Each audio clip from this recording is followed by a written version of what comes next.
Razia kendaraan bermotor di sejumlah ruas jalan utama di Kota Ambon, khususnya pada malam hari, terus dilakukan aparat kepolisian.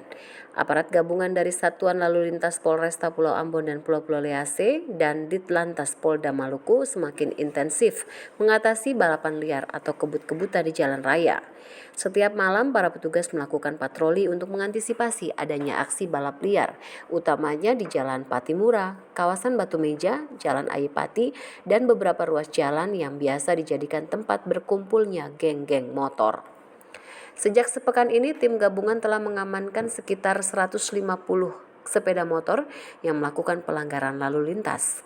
Kapolresta Pulau Ambon dan Pulau-Pulau Lease, Kombes Pol Driano Andri Ibrahim menegaskan, pihaknya akan terus melakukan upaya tindakan bagi pelaku balap liar yang selama ini meresahkan masyarakat pengguna jalan. Polresta Pulau Ambon dan Pulau Lease untuk menindaklanjuti kejadian-kejadian ini. Tentunya kita, anggota Polresta Pulau Ambon, berkolaborasi dengan anggota Ditlantas Polda Maluku melaksanakan kegiatan penindakan terhadap aksi-aksi balap liar itu.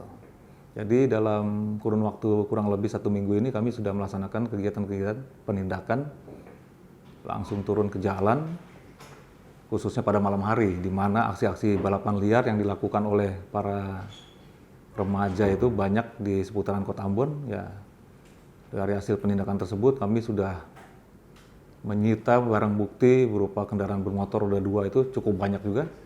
Sudah sampai 150-an kendaraan sudah kami sita dengan penindakan berupa tilang.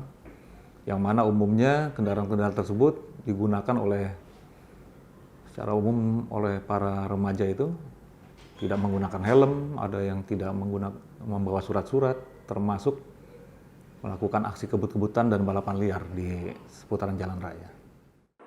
Dari sejumlah kendaraan yang diamankan di Mapolresta Pulau Ambon dan Pulau-Pulau Lease, sebagian besar kendaraan tersebut menggunakan knalpot racing. Selain itu juga pengendara tidak memiliki kelengkapan surat seperti SIM atau STNK. Bagi pelaku balap liar atau kebut-kebutan di jalan raya, selain dikenakan tindakan tilang, juga dikenakan sanksi lainnya, yaitu catatan khusus dari kepolisian. Christine Sipahelut, Kurniawan melaporkan.